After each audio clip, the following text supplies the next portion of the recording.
asking him, what is top of mind for the Black collective right now? And obviously it's the same issues that we've been discussing for a long time, but I wanted to give you a brief update on some of the things that have been happening. So in early January, you were probably witness to the Republicans getting their speaker finally elected. And at the same time, you saw unity behind Hakeem Jeffries, the first Black leader of the Democratic caucus in the history of the United States of America. And we are very focused on one thing, doing the work, reminding people of the work that we've been doing so that we can have Hakeem Jeffries as the Speaker of the House in 2024. It's going to be a big year, but that's incredibly important for all of us. But I want to talk a bit about some of the things I've been working on. So in the News Tribune, the newspaper of record for the greater Tacoma area, I wrote an op-ed that will run in print on Sunday. And I'm just talking about the number of Black leaders in the South Sound, which is pretty remarkable for a state and a community that is not majority Black or majority minority. I'm also highlighting Black-owned businesses, especially during Black History Month, just reminding folks that we too are business owners, we are entrepreneurs, we are innovators, and we make great contributions to our economy. And then when I had the honor of attending the State of the Union address that President Biden gave, Lieutenant General Xavier Brunson, who is the commander at Joint Base Lewis McChord, was my special guest. So I was incredibly proud for me to walk in there with a 3-star general, graduate of Hampton University, Omega Sci-Fi Incorporated, and just really helping people understand that we represent leadership at all levels. And it was a very proud moment for me. He and his family were thrilled, but it was pretty exciting to bring him as my guest to hear the president speak. So with that said, Lal tells me that you all have been talking about food this Black History Month. And that's a very timely topic right now because we are working on the Farm Bill in this Congress. And every 5 years, there is a farm bill that is authorized. And it's called an omnibus bill, which basically means we put a lot of things in there. But this, as you know, is related to the production of food, the conservation of farmlands, reminding folks that there are farmers representing all demographics, especially Black farmers, and just making sure that our food supply is strong, that these farmers are often family-owned businesses, and people kind of forget that, right? Yes, they're farmers. Yes, they're working the land. Yes, they're producing food, but these are often small family-owned businesses. And we know that when it comes to financing, funding, and supporting, there have been disparities and discrimination against Black farmers. And so what we seek to do through the Congressional Black Caucus and a lot of our allies is to remedy some of these things. And so one of the things that we're working on right now with the Farm Bill, we have the USDA launched an equity commission through President Biden's administration. So they're taking a very hard look at what we need to do to make sure that when we fund farmers, when we support them, that we're doing so equitably. There's also going to be some funding through USDA that's going to provide technical assistance to farmers, and then also doing things to make sure that we are strengthening SNAP. So SNAP is a supplemental nutritional assistance program, and 75% of the Farm Bill goes to pay for SNAP benefits. And we're trying to make sure that nothing crazy happens like means testing to see if people qualify for SNAP and all kinds of craziness that may be coming from some parts of Congress. But we're doing our best to make sure that that Farm Bill is equitable, that it supports Black farmers, that we are not compromising the safety of our food supply, and making sure that we're preserving and conserving farmlands, which are very, very rare as these communities grow. Senator Cory Booker and Representative Alma Adams have come up with a bill called Justice for Black Farmers Act, and they aim to address some of these issues that we've been discussing. And then we're also working to partner with historically Black colleges and universities, because a lot of them have agriculture programs and land grant programs and science programs. So basically doing everything we can to make sure that people have access to food, that the people who are producing the food are supported, and more importantly, making sure that Black farmers and minority farmers are thoroughly supported. And one data point that some people may not be aware of is that when you often hear the term rural America, something comes to mind that typically doesn't look like us. People of color are some of the fastest growing populations in rural America today. And we cannot forget our legacy as farmers and agriculture leaders to do what we can to increase the food supply. So I'm going to switch over a bit and talk a bit about police reform, because as you know, there was another tragic death. And there's a pattern that's evolved. And I said this on a radio interview that I did. There's a tragic death involving police. There's a lot of attention paid to it. The family has to grieve publicly. And then we talk about police reform. And then another news cycle comes along and it goes away. And so we are very diligent about doing everything we can with the composition of this Congress to come up with what we're calling public safety and police accountability. And one of the things that we're trying to do through the Congressional Black Caucus is dispel this idea that our communities don't care about safety, or that our communities are anti-police and that we don't want public safety. What I tell folks is we want safe neighborhoods, we want safety. Driving while Black, walking while Black, jogging while Black, sleeping in your bed while Black should not be a death sentence because of police brutality. So we're working very hard with the Senate because this is where it's been hung up. Cory Booker and Tim Scott are trying to come up with some kind of a compromise. I cannot tell you with certainty what that looks like, but what I can tell you is that our efforts are not going to recede with every media cycle.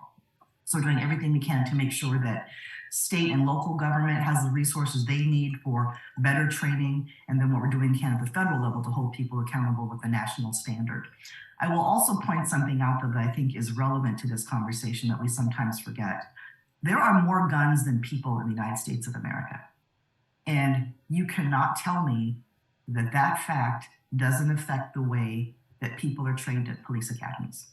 And I say this because one of my colleagues on the Congressional Black Caucus, Andre Carson, is a former police officer, and he raises that issue a lot. So there's something to be said about illegal guns and policing and the relationship between that as well. And then finally, I will just talk about, everything that I've been working on. I am now, quote, part of leadership in the Congressional Black Caucus, which means I am their whip. I was elected to be whip, so I'm one of 5 people who are in leadership at CBC. And then also with the greater, broader Democratic Caucus, I'm a chief deputy whip. And in English, that means that we are working hard to find out where people are, how they're going to vote, trying to have unity when we know it's necessary, and really determining what gets to the floor on our side of the house. So I will stop right there because I know that Q&A is a big important part of my presentation to you, but thanks again for your support. It's been very busy. I'm heading back to DC tomorrow morning for 2 weeks, but we work hard every day, and hearing from you all and getting your input is incredibly important for me to do my work well. So thank you, family. Questions, Lyle, go ahead. Okay. Ms. Tanisha? Good morning, Congresswoman Marilyn Strickland. I just want to first say congratulations on all the positions that you are holding. It really is an honor to see a Black woman in these positions, and I know that you hold the spirit of Washington State and the city of Tacoma at the forefront. I wanted to bring something to your attention, and maybe you already know of this situation, but I don't know if you covered the city of Tenino. But it was brought to my attention recently that they hired a police officer named Christopher Backus, who worked for the city of Tukwila and resigned, and he basically cut a deal with the city of Tukwila to have his record erased. He was fired technically due to excessive force, basically on Black children. But then they settled with the city of Tukwila to have his record erased, and now he is an officer in Tenino. And since we're talking about police reform, I wanted to spotlight this because I'm concerned as a Black. You're cutting in and out. I missed the last part of your statement. And as a person of color in this country and in this state, that I'm driving through University Place, so we should campaign for better satellite out here too. But I'm concerned because apparently there is a couple. This is not the first time that a police officer has settled with a city and had their records expunged, and then they get hired in another city. And this officer, Christopher Backus in Tenino, is now policing those streets and has a known record of harassing and basically abusing young Black boys and young Black men. And I just wanted to highlight that because, again, that's part of our police accountability, and these officers are not being held accountable. And he actually got a settlement for $75,000 from the city of Tukwila to basically, because they stated that they didn't want to have a lawsuit. So just something I wanted to bring to your attention in regards to these officers are still being hired, and this is happening in our backyard. So just something I wanted to bring, and his name is Officer Christopher Backus. So, as you all know, the process of hiring police officers from department to department is a local thing. And it's really interesting that you said that there was a $75,000 settlement. So there was obviously a bigger backstory to all of this. One of the tenets of the George Floyd Justice and Policing Act that we're now going to kind of rebrand as a Public Safety and Police Accountability Act is a national database of every police officer who has ever been accused of and found guilty of engaging in excessive use of force, violence, all those things. And one of the things that I've heard from police chiefs is that they would like a national database, a national standard. So part of some of the rulemaking and part of some of the legislation that we're trying to get passed does in fact address that issue. And that, to your point earlier, that is not uncommon for police officers to go from department to department after engaging in brutality or excessive use of force. And to be honest with you, it happens in a lot of professions, but in policing, it has a disproportionate effect on us. Thank you. Thank you. Ms. Mabel? Love you, Marilyn, and Hi, Mabel. I was so proud to see you at the State of the Union when the cameras panned the chamber. I said, oh, I know her. My question, Marilyn, is what has been the most surprising to you as you do your work there in Congress? That's a really good question, Mabel, and I get that a lot. And I would say a few things. Number one, I'm surprised at the way the handful of people who are completely unserious about doing their jobs get so much media attention. And I would say the positive surprise is that most of the people there, regardless of what side of the aisle you're on, they just are like everyone else. Someone's grandma, grandpa, mom, dad, aunt, uncle, sister, brother, you name it. There's just regular folks. And I think sometimes there's this idea you have of people because you see them on TV and they're larger than life. But for the most part, just regular folks. Now, I will tell you, and I've always said this, I said, I will work with anyone who wants to work with me if you're dealing in facts and you're rational, and I'm never going to compromise my values. So there are people that I can work with on both sides of the aisle, but at the same time, it's unfortunate that the people who get all of the airtime are the ones who are the most unqualified, most out of control, most crazy. And here's why this is a bad thing. It doesn't matter if it's a Republican getting that spotlight, it undermines the entire institution and it affects our credibility. So I'd say that's it. But, I forge ahead. I come from strong roots of people who have been through adversity far worse than anything I've experienced. And so I just remind myself of where I come from and I just keep trudging ahead. Yes, you do. Yes, you do. Les? Good morning, family. Good morning, Congresswoman Strickland. Hi, Les. Hey, I hope to be seeing you March 21st to the 25th in DC for the Public Housing Authority situation. But I have a question regarding the insanity of white supremacy and this protection of the construct of whiteness every day we deal with. And you brought up the Black farm situation. There's a farming family in Colorado that's dealing with theft of property, all that. So myself and others are working on a plan to get some land, some liberation land. But we've been asking the question to representatives in the state and in the Fed about some type of protection order that can be established so that folks like in Colorado, we've had these massacres in our history's nation about the insanity of white supremacy and the brutality destroying people's liberation. If there's an effort or if there are heavy conversations in Congress dealing with this consistency of brutality and white supremacy, the actions that are going on around the nation with attacking power substation and attacking Black farmers. Are you involved in any, conversation in that area? Yeah, so Les, that would fall under the Committee of Jurisdiction of Homeland Security because what we're talking about is terrorism. That's what we're talking about, is terrorism. And so I am not involved in that directly, but there are members of the Congressional Black Caucus who sit on that committee, including Benny Thompson, who ran the January 6th commission. So I will touch base with Representative Thompson to see if they're doing anything about that. But let me just give you a flavor of some of the things that are happening because the Democrats are no longer in the majority. every single committee of jurisdiction that we sit on that has any inkling or any agenda regarding DEI, they are getting rid of. So they're eliminating subcommittees that deal with DEI. I sit on House Armed Services, and I sit on military personnel, which basically focuses on the families and the people who serve, housing, pay, benefits, military justice, promotions, all those things. There's going to be a hearing, and I'm lying, guys. It's called something about wokeness in the military. So to your point, Lester, there is a strain of white supremacy everywhere. They're trying to undo everything we've done in Congress relating to DEI. And the issue you're talking about with basically the terrorism that's happening is basically a homeland security issue. So I will get to Representative Thompson, and then I will report back to the collective about any efforts happening at the national level. But thank you for that question. Thank you. Mr. Dickens. Thank you very much, and good morning, Congresswoman Strickland. Good morning. I'm very concerned about the current impasse regarding the U.S. Debt ceiling limit.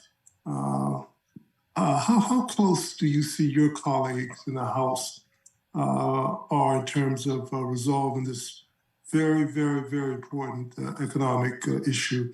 And by the way, General Brunson is a former student of mine when I taught at Hampton. So kudos to the Pirates.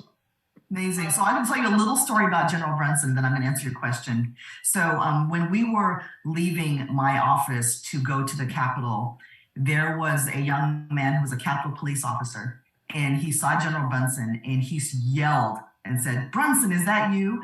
There was a young man who served with Brunson when they were overseas together, and now he's a Capitol police officer. And watching this reunion was just like the sweetest thing I've ever seen. So to your question, Bill, so debt ceiling is a big issue that comes up in every Congress. And it essentially means that we raise the debt ceiling to pay the bills that we have accrued. Now, during the Trump administration and every administration, whether it's Obama, Trump, whoever, both Democrats and Republicans have come together to raise a ceiling to pay our bills. And in this Congress, there seems to be this desire by one side, the Republicans, to try to hold Social Security and Medicare hostage and make reductions in those programs to say that we have too much debt. If we default on our debt, it will rock the entire global economy. It will be one of the most destabilizing things that happen. So I don't know, Bill, where we are as far as the president and the Republicans. The Democrats are ready to do what we have to do to pay our bills. President Biden has asked Kevin McCarthy, the Speaker of the House, to submit a budget. He refuses to do so, so we'll see what happens. But, you know, across the board, for years, we pay our bills, we pay our debt, because not doing so will send the national and global economy into a tailspin. So my answer, Bill, is I don't know where we are. let me give the group a heads up. So we're going to take two more questions for Congresswoman Marilyn Strickland, and allow her to close. And then we'll move into the final week of our Black History Month, and we will probably go about 5 minutes over time. So just know that. So two more questions. I got you. And we'll move on. Thank you. Thank you. Ms. Regina? Hello, Marilyn. So good to hear you. Hi, Regina. One question.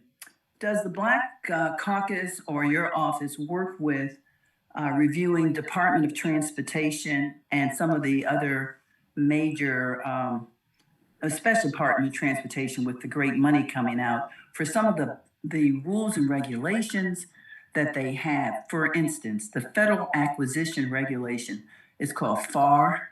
That has a set of requirements, a guide to how their accounting system looks for compliance. So FAR can say that we're going to hold the rates that consultants can charge. There are some back office rules and regulations formulated years ago by the federal government, and I don't know if they get any review, because once you get contracts, you could be so burdened by these regulations. Does the caucus or your office look at some of those long-standing requirements? So this is a very timely question, Regina, because one of the things that I skipped over in my report out to you was just the giant infrastructure bill that we just passed. So $1.2 trillion. And what I've said to the administration and to our Transportation and Infrastructure Committee chair is that there is no excuse for minority-owned businesses to not be successful in this environment. There will be tranches of money coming to the state over a 5-year period. And people often ask me, what are you going to focus on in 2023 and 2024 because you're not in the majority? And I said implementation, making sure that that money is going exactly where we promised. And that includes making sure that Black-owned businesses and minority-owned businesses are able to get access to those funds. And to your point, Regina, making it easy to navigate the system. There's been a lot of conversation about how we streamline things so that more people can participate and not have that used as a barrier and excuse. I'm also working on a letter with a pretty large group of people that will go to the Secretary of Transportation and Department of Justice about enforcing some of these requirements that we have to make sure that our businesses are able to fully participate. So I may be reaching out to you soon, but there's a letter in play just dealing with the woeful data points that we have here in Washington State regarding a lot of infrastructure money. But I will take that in consideration, Regina, about how we streamline and how we respect that not every small business has the same internal capacity to jump through the hoops and report the same way that larger ones do. But thank you for that. Appreciate you. Thank you. Okay, and Miss Chelsea. Good morning, Congresswoman Strickland. Sorry, my voice is going out. That's all right. Tacoma Public Schools, and I just wanted to say thank you for all the time you've invested in Tacoma, our youth, and especially our Black community.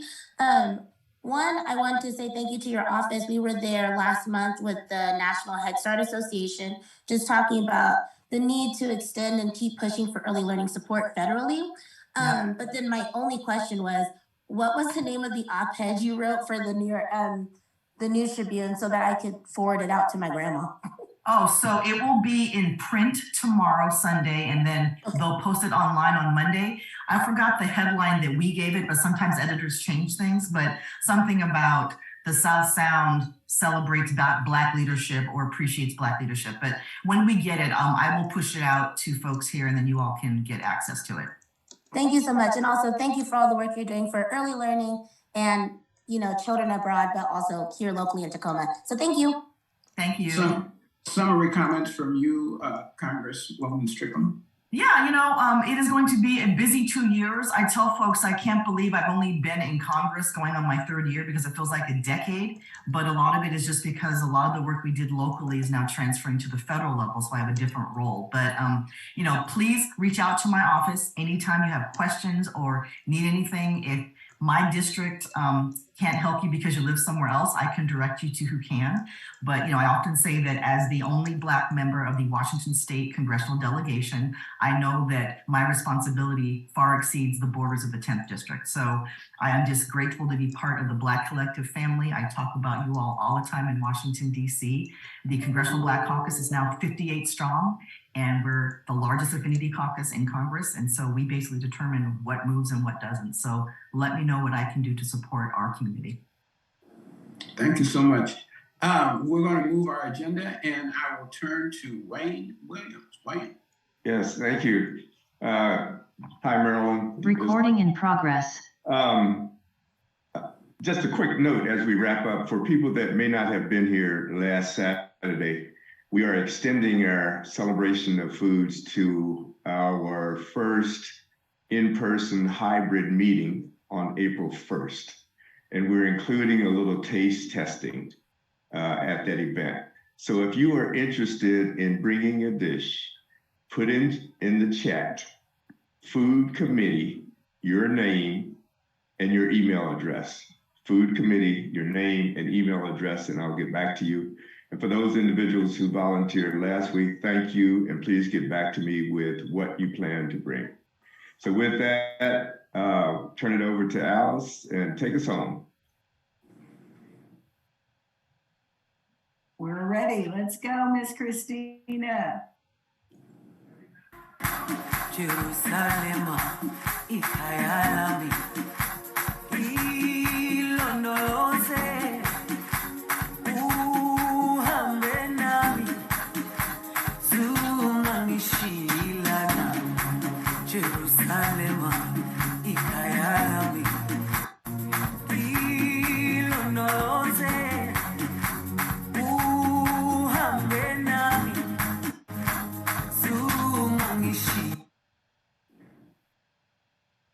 The dancing never gets old, you all.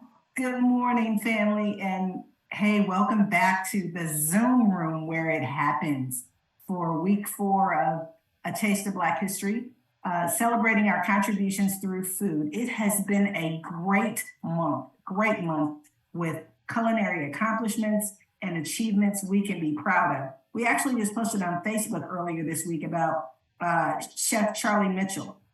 He made history this week as only the second Black Michelin-starred chef out of his restaurant in New York City. He also won Michelin's 2022 New York Young Chef Award.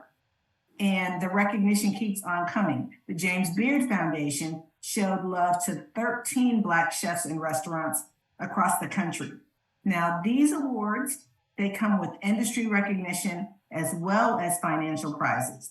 Very important for growth and expansion for many restaurants. Let's go back to week 1. We started off in week 1 with Chef Marcus Samuelson, reminding us how important it was to call out our accomplishments and success and to document it. That's what we hope we've been doing by sharing with you in as many ways and as many ways as possible. Food historian and author Tony Tipton Martin has got a cookbook that also helps to do that, y'all. It has more than 2 centuries of recipes and accomplishment, which, as Marcus Samuelson would say, documented evidence of our contributions. Y'all, literally, we can cook and have done so with the best of it.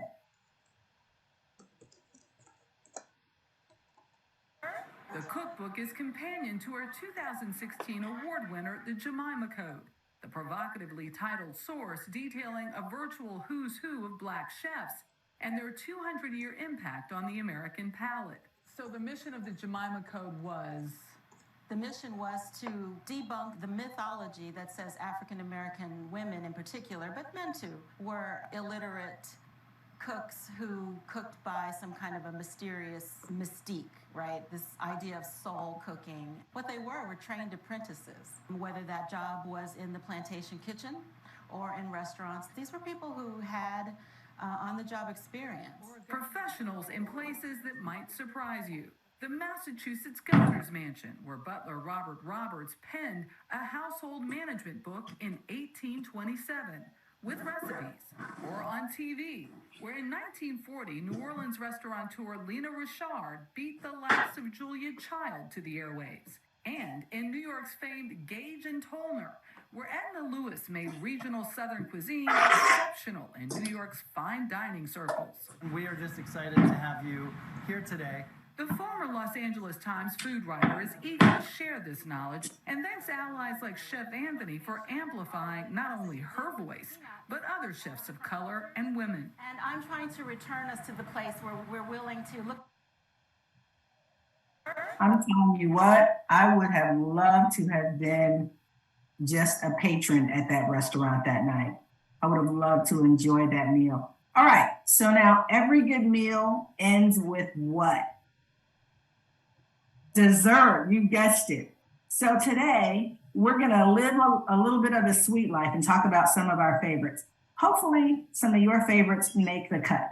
So in our culture, our circle, our top desserts are red velvet cake, banana pudding, sweet potato pie, peach cobbler, pound cake, coconut cake, pecan pie, bread pudding, Nigerian fried donuts, rum cake, rice pudding, and homemade ice cream. You know, that kind that you used to have with the churn and I grew up with an ice cream maker like that. Okay, so here's your quiz question for the week, family. Only 5 of those desserts that we talked about are directly tied back to our ancestors. I think we like to think that we created all the best desserts, but only 5 of them can be directly tied back to our culture. One of them we talked about earlier in week 1, that was that sweet potato pie. So what are the other 4? Go ahead and put your responses in the chat. Let's see how far we get. Don't be shy. Banana pudding, I saw it. Frank Boykin, you already know. Banana pudding is number 2, as bananas first came to the States from the West Indies in the 1840s, and they later came to New Orleans by way of Panama. All right, let's see what else you got. See what else you got. I'm looking for something that falls from a tree that's big and brown that has milk and water on the inside. Falls from a tree.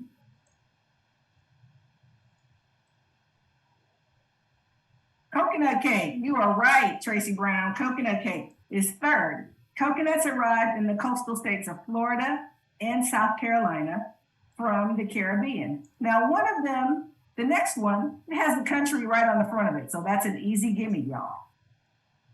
And it's fried.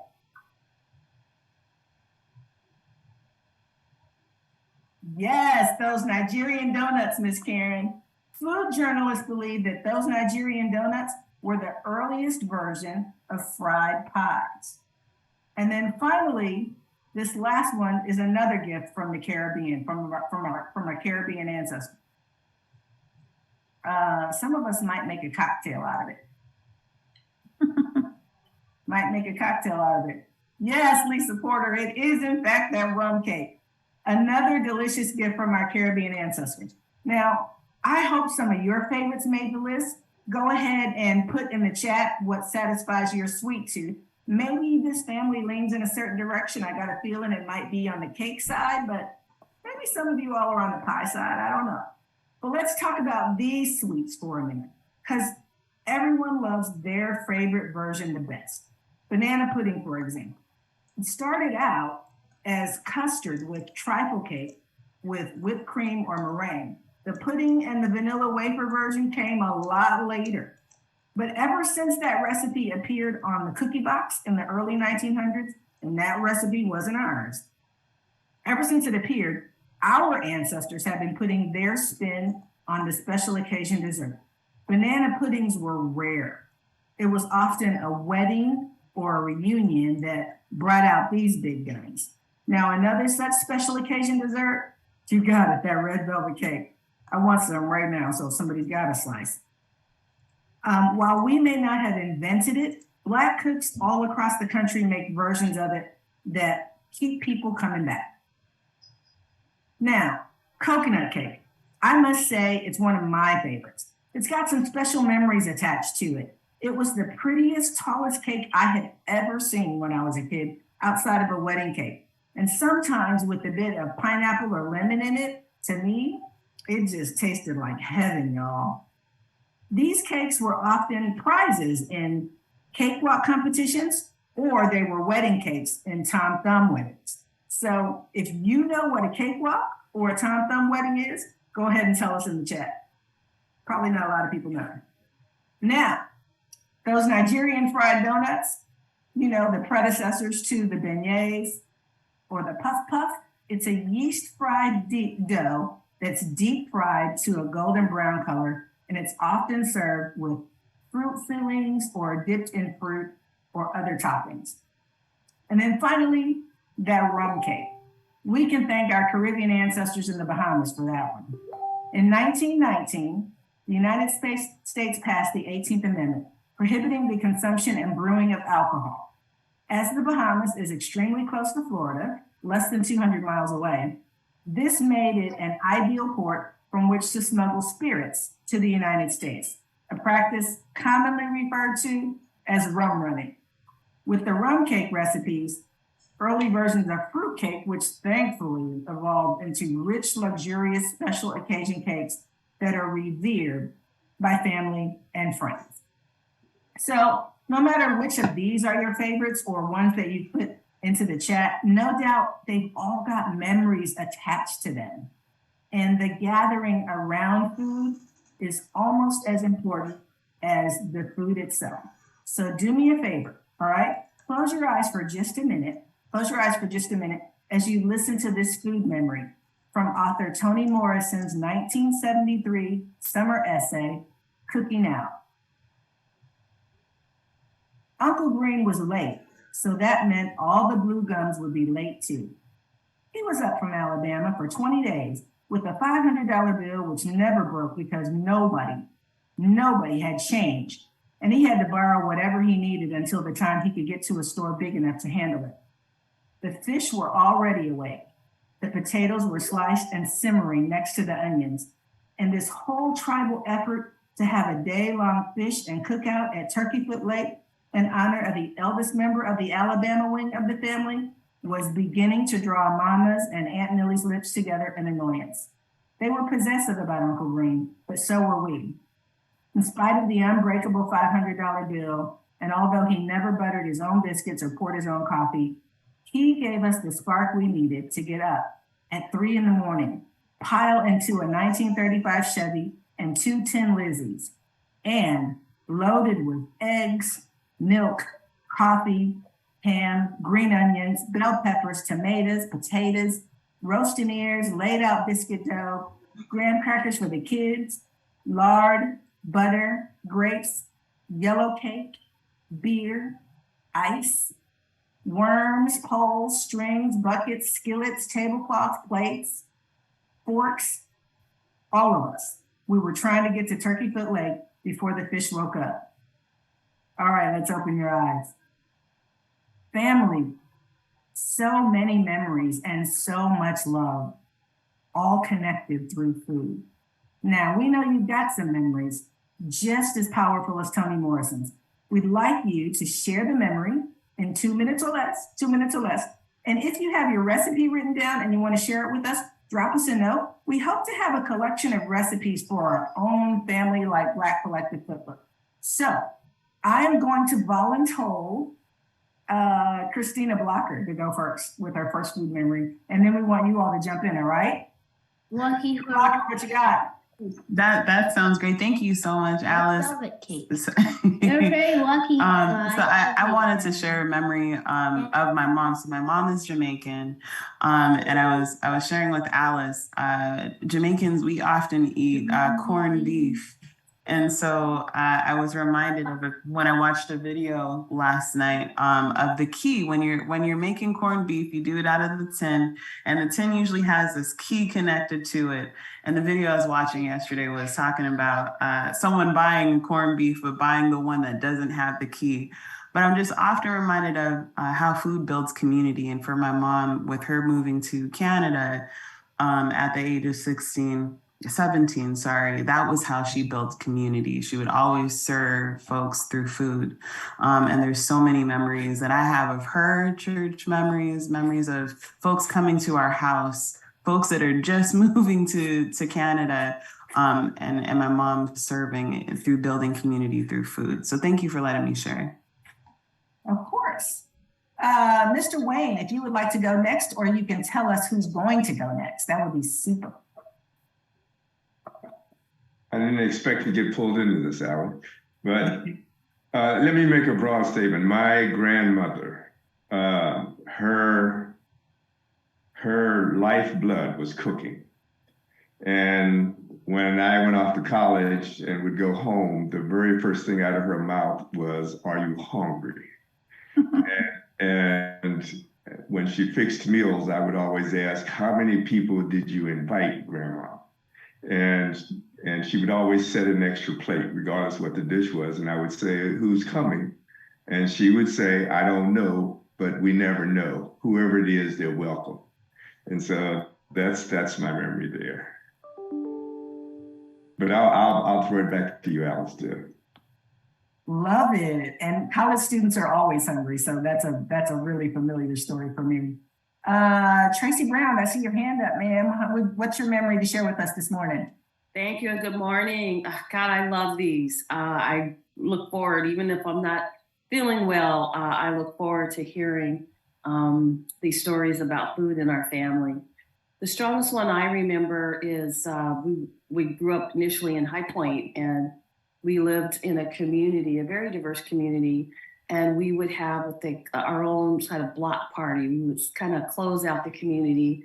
And my mom and Miss Fashaw, Miss Fair, and Reagan's and Foyer's, and we would all sort of in our little area. And my mom and Miss Fashaw and all the women would get together, and they would, in front of the house, they would have different foods, and the music was playing, and she'd make, her amazing, of course, bread pudding, and she'd make her homemade yellow cake, and she'd make her own caramel. She didn't buy it and then, melt it down. She made her own double barrel caramel cakes and all the cakes that you listed there. And it is just, I have 13 brothers and sisters, and they would come over and help and with all the cooking. And we didn't know who was come by. We knew the people in the area would come by, but the word got out around the High Point area, and people come up from Lower High Point and come up, and people would sit on the lawn and sit on the lawn chairs and go from house to house because we lived so close together.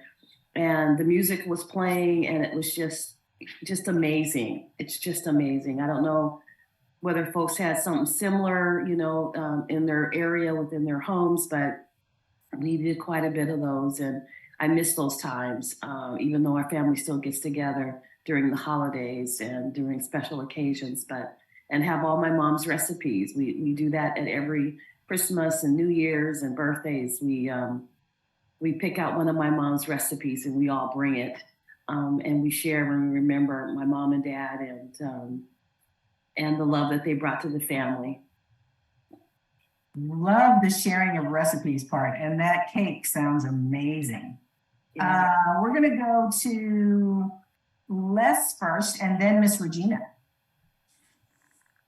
Hey y'all, I'll pick up on the story that was just shared.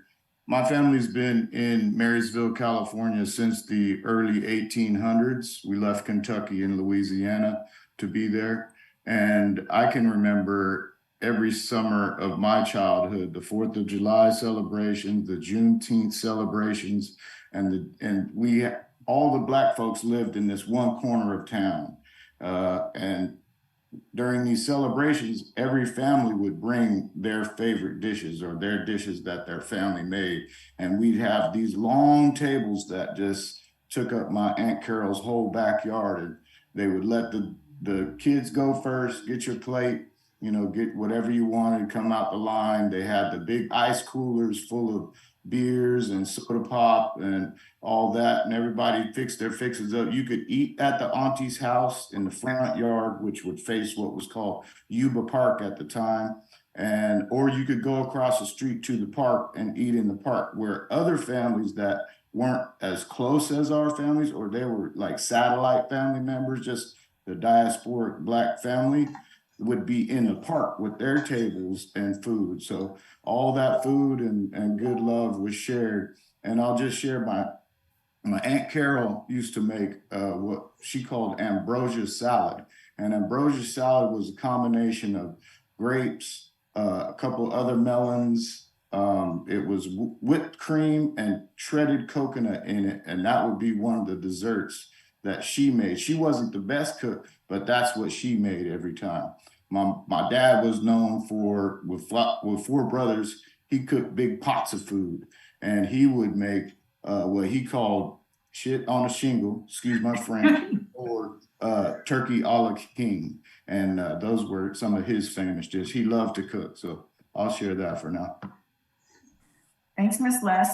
All right, Miss Regina, you're gonna go next, and then we're gonna follow it up with Mr. Earl and Miss Mandy. Let's keep it going. Yeah, this is about the rite of passage that happens through when we had great family gathering. I was raised in East Baltimore, if you recall, row houses. So we didn't have that big, expansive anything. These houses were small. And so when it was time to eat good meals together and people gathered, we children were on the kitchen side, sometimes sitting on steps. And I remember couldn't wait till I graduated because it was hard for me to balance the gravy on my plate while I'm sitting there. And of course, everybody's tugging and pulling and looking to get something out of your plate. And because we're back near the kitchen, could see how things were done, the sifting, and we had to be out of the way. And it was a rite of passage. You knew that you had got close to grown when you were sitting at the table. And I did look back every now and then and see how the kids were doing, because I was now almost grown. great memories, great food, but learning how to see others cook, learning how to balance food on the back steps. Great fond memories. Love it. Thank you, Ms. Regina. Mr. Earl, what you got for us this morning? Well, you know, back in the day when we were kids, we grew up in the projects. Actually, we grew up about a block away from Ebenezer Baptist Church in Atlanta. And one of the things that I just used to love watching my mom bake two particular cakes, 3-layer lemon cake and a 3-layer German chocolate cake. And what made it interesting for me is when she liked to put pecans in the icing. And we got the pecans from a pecan tree that used to sit actually where Martin Luther King and Coretta King are buried right now. So back then you pick up the pecans, shell them, give them to her, and she make the icing, make the cake from scratch. And right now today, I still miss that cake because you can't get a cake like that. It seemed like it weighed about 5 pounds, and it was so good. Even the icing on the aluminum foil, you would take that to the side and get that part too as well. And you considered yourself lucky if you got that piece of foil too. And who you telling? Right? Miss Mandy, what you got for us this morning? Man, y'all got me in my feels this morning and reminded me of my grandma who passed away when I was 9 years old. But I grew up in Northern Virginia, and she lived in Falls Church, Virginia, and I lived all over Fairfax County. And you're just reminding me that one of the things that she made that I loved was an apple walnut cake in a bundt pan. And it would have this thick, delicious, crusty outside, and that the cake on the inside would be super moist and delicious from the apples. And it took us forever. It took our family forever to figure out what secret there was in the recipe, because we could never replicate her cake. We could never make it as delicious and like sweet and salty and savory until many years later, when I was going through a box that she had left me, and in that box was the butter cookies that come in the metal cans, those metal tins. Yeah. She had that underneath her sitting chair where she would sit. Sorry, pardon, that was a mispronunciation. Where she would sit and watch her shows, because she watched what is it, the soap operas. She loved General Hospital, and she would sit and watch General Hospital in the afternoons and sew, because she would quilt. And she had in that tin, like all of the odds and ends, like the little pieces of fabric and little strips of thread that were too small to use in bigger projects. And in that tin that she had left me, she also left her apple walnut cake recipe. And the secret ingredient was she would use half Crisco and half bacon grease. And that bacon grease was what would add that like salty, savory flavor to her apple walnut cake and make it so delicious and so good, and give that cake that really good crusty outside. So yeah, y'all got me in my feels remembering eating my grandma's cake. That's what this is about. This is about the memories and the family and the food. Mr. George, what you got for us this morning? So she broke their one rule. You're not supposed to tell everybody what the secret is.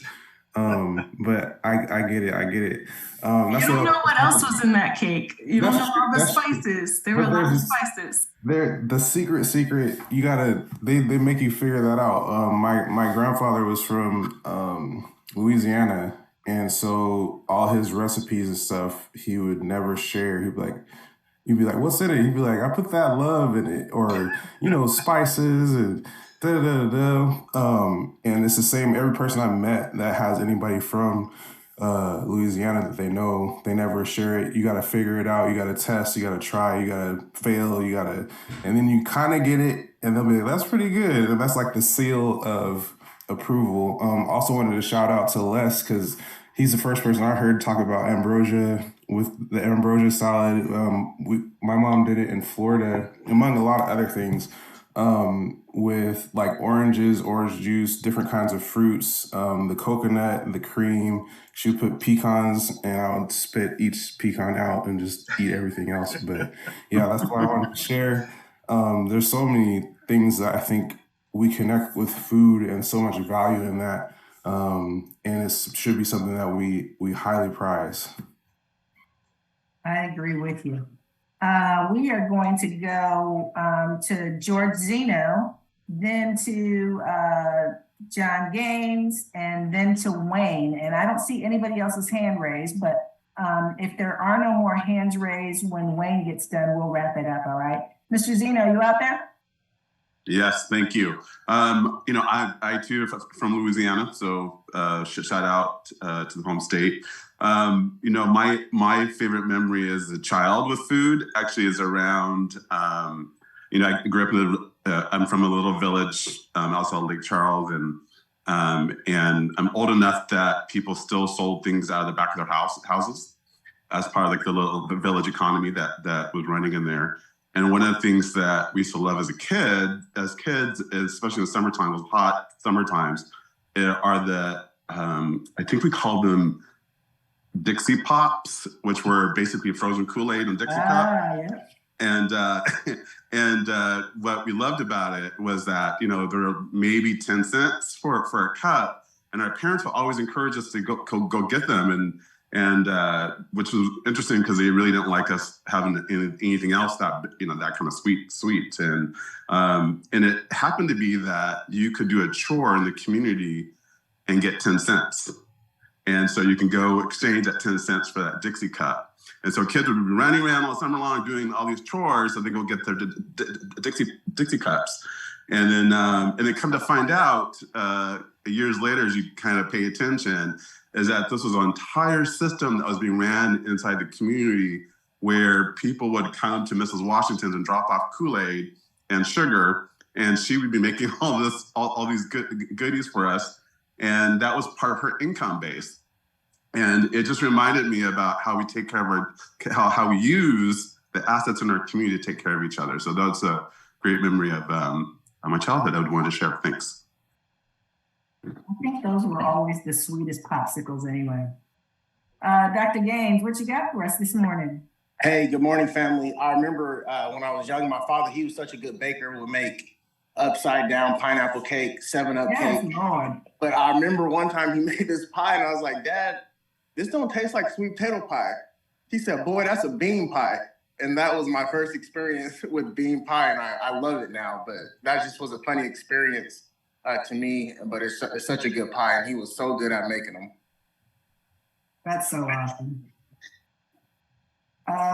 Wayne, it looks like it's you, and I don't see any other hands raised, so I'm gonna yield to Wayne, and then if there isn't anything else, Christina and I will just formally close it up, and then pass it back to Love. Yeah, I just want to make it quick. As I listen to people in Black History Month, we celebrate excellence. And again, I consider my grandmother just the highest achiever when it came to cooking. And people have mentioned recipes. My grandmother lived to 98. And when her angelic being was coming to a close, it dawned on me, I never saw her use a recipe. She could replicate the food when no one else could, but I never saw her use a recipe. And so I grew up outside of Baltimore, and Maryland crab cakes. Before she passed, I asked her for the recipe, and she looked at me and said, "What recipe, boy?" And so I had my cousins, I said, "Well, will you make some?" And I had my cousins stand beside her as she made crab cakes and write down what she did. And then that's how I got her recipe for crab cakes before she passed. I love that. And Wayne, what time are you making crab cakes? Well, if you gotta get the crabs from Chesapeake Bay. You gotta have them shipped out here. There's no other. That's tall cotton. It is tall cotton. Y'all, this has just been the best, really, the best for for all of us. Thank you so much for sharing this week. Thank you for your engagement this month, and thank you for your support every year. We love being in the room where it happened. On behalf of Wayne, Lyle, Christina, and I, we really do hope to see you guys back there next year. And we'll be back for a Taste of Black History. Lyle, back to you. You know, you're supposed to work with people and respect them, and I do work with you, and I respect you, our team. But you know, I'm a sucker for love, so I'm so enamored and in love with the Black History group, and I just send that out to you. Are there any persons new to the Black Collective